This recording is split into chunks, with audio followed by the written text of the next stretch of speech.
एक गांव में एक गुजरी रहा करती थी। वो श्याम प्रभु की परम भक्त थी। श्याम प्रभु की कृपा से उसका विवाह बलवीर नामक एक गुजर से हो गया। दोनों पति पत्नी खेती किसानी करके अपना जीवन यापन किया करते थे।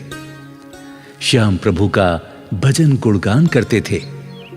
वो हर साल फागुन के मेले में पैदल यात्रा करके खाटू धाम जाकर श्याम प्रभु को निशान चढ़ाते थे। लड्डू, चूरमा और माखन मिश्री का भोग लगाकर वरदान मांगते थे। हे श्याम प्रभु, आप तो अंतर्यामी हैं, मेरे मन की बात जानते हैं। मैं निसंतान हूं। आप मेरे घर में एक फूल खिला दें। बड़ी कृपा होगी भगवान, बड़ी कृपा होगी। एक बार जब दोनों पति पत्नी खाटू धाम से अपने गांव वापस आए तो अचानक पति बीमार हो गया। गुजरी बेचारी बहुत गरीब थी।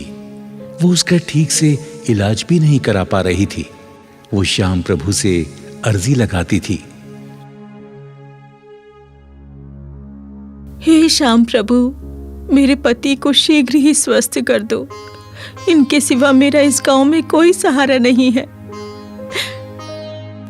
लेकिन गुजरी को क्या पता कि उसके पति की आयु विधाता ने इतनी ही लिखी है। चारपाई पर पड़ा हुआ वो अपनी पत्नी से बोला,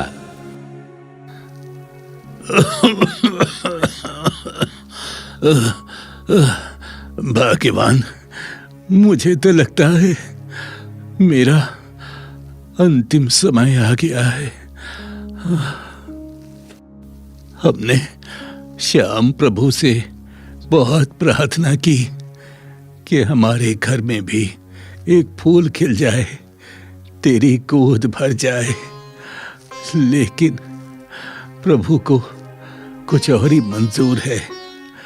मुझे क्षमा कर दे, मैं तुझे इस दुनिया में अकेले छोड़कर जा रहा हूं। नहीं, ऐसा मत कहो। देखो, तुम ठीक हो जाओगे। श्याम प्रभु तुम्हारी रक्षा करेंगे।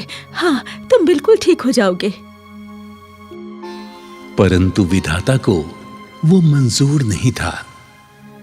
गुजर की मृत्यु हो जाती है। अब गुजरी अकेली रह जाती है। परंतु फागुन में श्याम प्रभु के दर्शन के लिए वो हर साल पैदल खाटू धाम जाती रही। एक बार जब वो खाटू धाम जा रही थी तो उसे बियाबान जंगल में एक नन्हा सा बालक रोता हुआ मिला। उसे देखकर गुजर ने चारों ओर देखा, पर बालक के पास उसे कोई नजर नहीं आया। गुजरी ने सोचा, ये मेरी श्याम प्रभु की ही इच्छा है। जो इतना सुंदर बच्चा मुझे मिला है, मैं इसका पालन पोषण करूंगी। गुजरी ने उस बालक को श्याम प्रभु का वरदान समझकर उठा लिया और उस बालक को लेकर अपने गांव चली आई।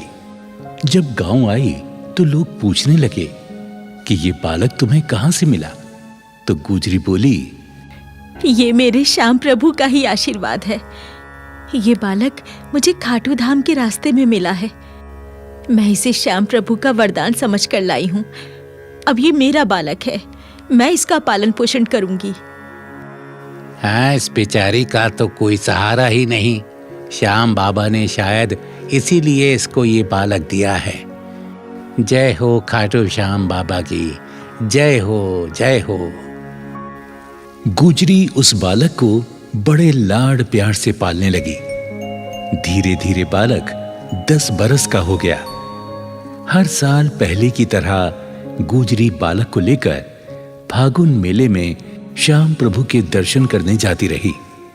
एक समय गुजरी बहुत बीमार हो गई तो वो श्याम बाबा से हाथ जोड़कर प्रार्थना करने लगी, हे श्याम प्रभु, मैं हर साल तुम्हारे दर्शन को पैदल पैदल जाती थी, मगर आज मैं विवश हूं। मैं बीमार पड़ी हूं, लाचार हूं, चल फिर नहीं सकती। मुझे क्षमा करो प्रभु, मुझे क्षमा करो। मैं कैसे तुम्हारे मेले में आऊं? मुझे क्षमा करो प्रभु। माँ, तुम क्यों रो रही हो? मैं बड़ा हो जाऊंगा तो तुम्हारा इलाज शहर के किसी बड़े डॉक्टर से करवाऊंगा। तुम रो मत माँ। बेटा, मैं अपनी बीमारी से नहीं डरती। मुझे मौत का कोई भय नहीं। मैं तो सिर्फ अपने श्याम प्रभु से बिछड़ने के कारण रो रही हूँ। तुम चिंता मत करो माँ, श्याम बाबा हमें जरूर फागुन मेले में बुलाएंगे। इस प्रकार मां की श्याम प्रभु के दर्शन की अभिलाषा को देखकर बेटा हमेशा सोचता, क्यों ना अपनी मां को अपनी पीठ पर बैठाकर खाटू धाम की यात्रा कराऊं, मां को फागुन मेले में ले जाऊं। जब बेटा 18 वर्ष का हो गया तो उसने निर्णय लिया कि वो अपनी मां को जरूर खाटू धाम ले जाएगा और अपनी मां से बोला, मां, तुम दुखी क्यों होती हो? जब तुम्हारा बेटा है तो तुम चिंता ना करो। मैं तुम्हें अपनी पीठ पर बैठाकर खाटू धाम लेकर जाऊंगा। चलो मां, तुम तैयार हो जाओ, हम लोग जल्दी ही चलेंगे। बेटा, खाटू धाम बहुत दूर है, तुम थक जाओगे। मां, दुनिया के बोझ से मां का बोझ उठाना ठीक है। तेरे आशीर्वाद से और श्याम बाबा की कृपा से मुझे कुछ नहीं होगा। मां, तुम इनकार ना करो, चलो ना, तैयारी करो, चलते हैं।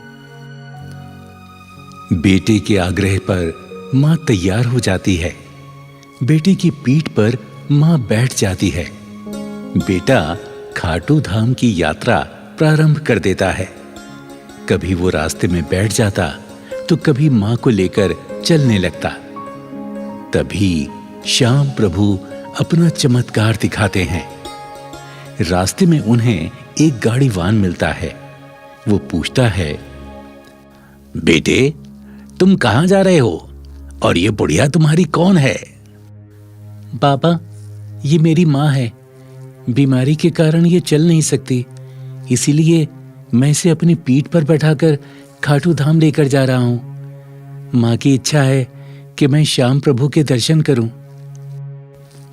वाह बेटा वाह, तुम धन्य हो जो अपनी मां की इच्छा पूरी कर रहे हो। इस कलयुग में तुम श्रवण कुमार हो। धन्य हो बेटा, धन्य हो। अच्छा बेटा, तुम अपनी मां को लेकर मेरी गाड़ी में बैठ जाओ। मैं भी खाटू धाम की ओर जा रहा हूं। तुम्हें मैं वहीं छोड़ दूंगा।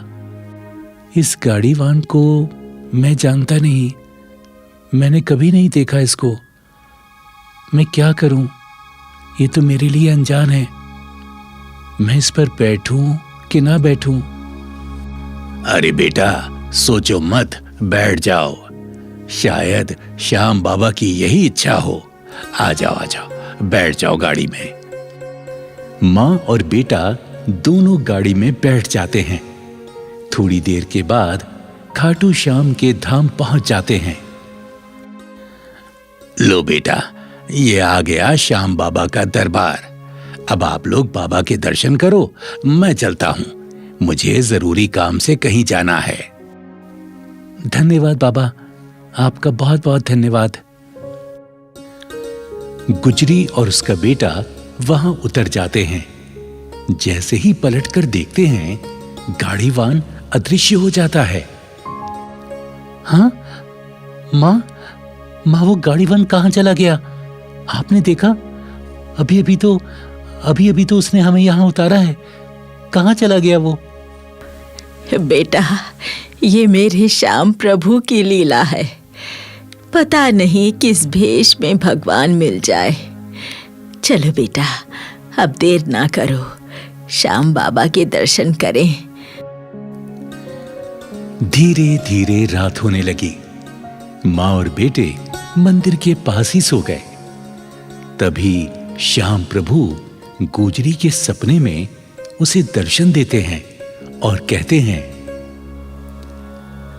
हे देवी, तुमने कहा था कि आप मेरी सहायता क्यों नहीं करते। तो हे देवी सुनो, जब तुम्हारा बेटा तुम्हें मेरी यात्रा करा रहा था, तब वो गाड़ीवान मैं ही तो था। तुम जैसे भक्तों की रक्षा मैं सदैव करता हूं।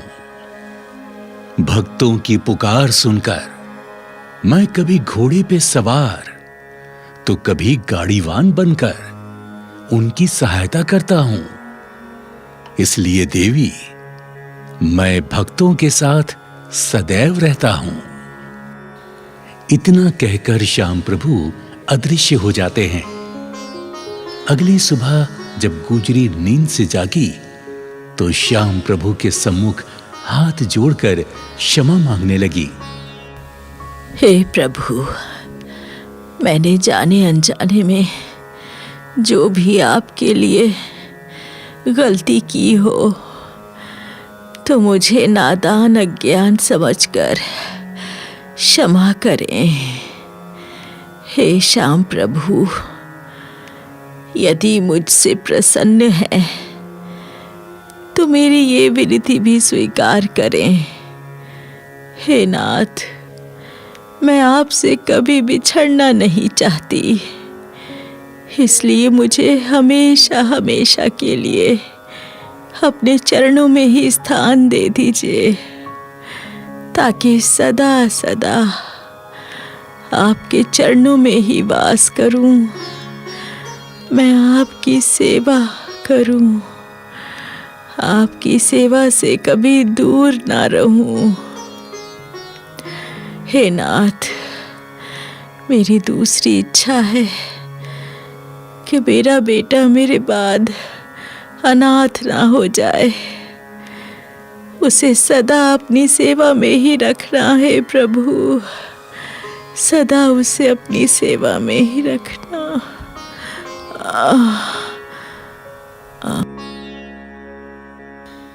इस प्रकार गुजरी ने श्याम बाबा से अरदास की। गुजरी जैसे ही विनती करके मंदिर के आंगन में आई, उसे बड़ी जोर का चक्कर आया और वो वहीं गिर गई। मां को देखकर बेटा घबरा गया। अरे मां, मां, मां, मां, तुम्हें क्या हो गया? मां, मां आंखें खोलो, मां, मां आंखें खोलो, मां क्या हो गया तुम्हें?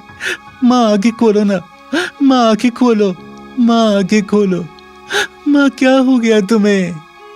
मां। बेटे का विलाप सुनकर वहां कई लोग इकट्ठे हो गए। पुजारी ने हाथ पकड़कर नब्ज देखी तो वो सन्न रह गया। बोला, बेटा, अब तुम्हारी मां इस दुनिया में नहीं। शायद श्याम प्रभु की यही इच्छा थी। परंतु पुजारी जी, अब मैं क्या करूं? मैं तो असहाय हो गया हूं। मैं मां का अंतिम संस्कार कैसे करूंगा? बताइए, कैसे करूंगा मैं?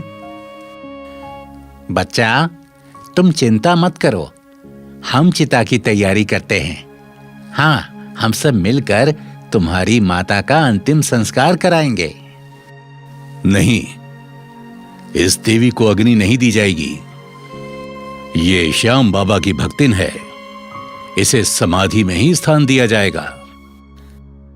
वहां उपस्थित सभी लोगों ने उसकी बात मान ली और खाटू धाम से कुछ ही दूरी पर उसकी माता की समाधि स्थल बना दिया गया। वो गुजरी सदा सदा के लिए अमर हो गई। वो आज भी श्याम बाबा की सेवा में लीन है। बाबा, बाबा, मेरा अब कोई नहीं। आप तो हारे के सहारे हैं बाबा। मुझे भी सहारा दो, ताकि आपके धाम पर ही रहकर मैं सदा आपकी सेवा करता रहूं, सदा आपकी सेवा करता रहूं बाबा। और इस प्रकार वो बालक जो अपनी मां से बिछड़ गया था, वो श्याम प्रभु के वरदान से उस गुजरी को प्राप्त हुआ और खाटू श्याम का परम भक्त और श्याम बाबा का पुजारी बना। इससे यही प्रेरणा मिलती है कि श्याम प्रभु हारे के सहारे हैं। वो अपने भक्तों का हमेशा ध्यान रखते हैं। जय श्री खाटू श्याम की, जय हारे के सहारे की।